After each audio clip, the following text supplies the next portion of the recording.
හැම වෙලේම හෙව්වේ මේක මෙහෙම වෙන්නේ කොහොමද? මේක වෙන ටෙක්නොලොජි එක මොකක්ද? මේක වෙන මෙහෙම වෙන සිස්ටම් එක මොකක්ද? මේකේ තියරිය මොකක්ද?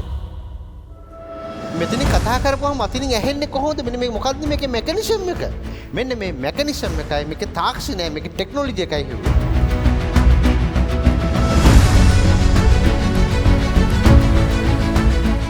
එක ශාස්ත්‍රඥ වහන්සේලා එහෙම තමයි මේක තේරුම් ගත්තට පස්සේ එදා තියෙන සංස්කෘතියට සමාජයට අනුව කඩලා දෙනවා. ඔබ හම්බ කරලා දියුණු වෙලා හොඳ වාහනයක් ගත්තා. නමුත් ඔබට යන්න තියෙන්නේ කැඩිච්ච පාරක. එතකොට ඔබට අර වාහනයේ සම්පූර්ණ බෙනිෆිට් එක ලැබෙනවද? දැන් මම අහන ඔබේ පුංචි කාලේ ඉඳන් මේ මොහොත දක්වා ඔබේ ජීවිතයට ඔබ දාලා තියෙන නම මොකක්ද? ඔබට යට ලෙවල් එකෙන් දැනෙන ප්‍රමාණය වැඩි. නමුත් ඔබට ඒක කියවගත හැක්කේ ප්‍රමාණය සුළු කොටසක්. අධ්‍යාත්මය වුණත් බැලන්ස් කරගන්න ඕනේ. ප්‍රෙෂර් එක කෙනෙක්ට මොටිවේෂන් එකක් වෙන්නත් පුළුවන්. තව කෙනෙකුට ඒක ඩැමේජ් එකක් වෙන්නත් පුළුවන්. ෆෝබියා එකක් බවට පත් වෙන්නත් පුළුවන්. ඉතින් ඔය වගේ විවිධ කාරණා විවිධ විදියට අපිට බලපානවා. මේ ලෝකේ කිසිම රටක් සංවර්ධනය කරලා ඉවර කරන්න බෑ. සංවර්ධනය වුණා නම් සංවර්ධනය වෙලා ඉන්නේ යම්කිසි කෙනෙක් තමන්ගේ මනස සංවර්ධනය කරගත්තට එයා සංවර්ධිතයි. එයා පැලේ සංවර්ධිතයි. එයා හේනේ සංවර්ධිතයි.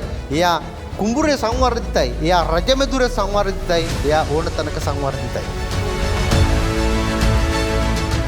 කෑම කාමරේ ඉඳලා කෑම කාමරේ නේ කද්දින්නේ.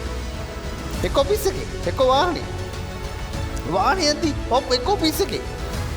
ඔෆිස් එකේ ඉන්න එක්ක ගෙදර.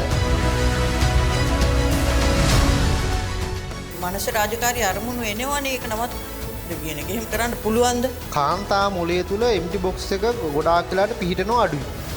මේක ඇත්තටම ප්‍රශ්නයක්. හරි. මොකද දැකලා ඇති පිරිමිය ගොඩක් වෙලාවට වාඩි වෙලා ඉද්දි පුතාලා වෙන්න පුළුවන් නිකන් ඔහේ මෙහෙම ඉන්නවා. එහෙම කරගෙන ඉන්නවා. මොනවද කල්පනා කරගෙන මුකුත් නැහැ කියනවා. අපිට මොකක් හරි සිද්ධියක් අපි හම්බුනා කියලා හිතමු මේක අද මට මෙහෙම වෙලා තියෙන්නේ මේ සිද්ධියෙන් හින්දා කියලා. කොහොමද අපි ඇෂුවර් කරගන්නේ ඒකම හින්දා තමයි අද මට මෙහෙම වෙලා තියෙන්නේ කියලා. මට ඇයි මෙහෙම හිතෙන්නේ? මට මේ බය ගැන කොහේ හරි වර්ධනය වුණු තැනක් තියෙනවද කියලා ඔයා හිමීට අධ්‍යයනය කරන පොඩි සතියක් මාසයක් වෙනකොට හිමීට පොඩ්ඩක් අතීතයේ පසුවිපරමක යෙදෙන්න හිමීට පටන් ගන්න ඕනේ. ඒ කියන්නේ මට අවුරුදු 4යි මම කවදාවත් ටෙලිෆෝන් එකකින් කතා කරලා නැහැ. හැබැයි ඒ වෙලාවේ තාත්තේ යෝජනාව කරපුවාම මට ආවේ පොඩි බයක්. හැබැයි ඔබතුමාගේ එහෙම බයක් තියෙන බව පොඩි ඇගෙන් පොඩි කරන්ට් එකක් යනවා වගේ වෙනම ෆීලින් එක කියන්නේ සිතුවිල්ලකුත් නැතුව ෆීලින් එකම එනවා. උඩක යනකොට බැරි වෙලා හරි මං අඩියේ තියෙන සද්ද ඇහෙනවා නම් මට ඉන් එහාට ය아가න්න බෑ. මට මේ ඒක ලොකු බයක් වෙනවා. නැවත ඔයාම ඒක එක්ස්පීරියන්ස් කරලා මම කියන එක තේරෙනවනේ. කියන්නේ බය කියන්නේ ඔයා නැවතම බය වෙනවා. අද මගේ ජීවිතේ මගේ පොතේ අලුත් පිටුවක් මම ලියනවා.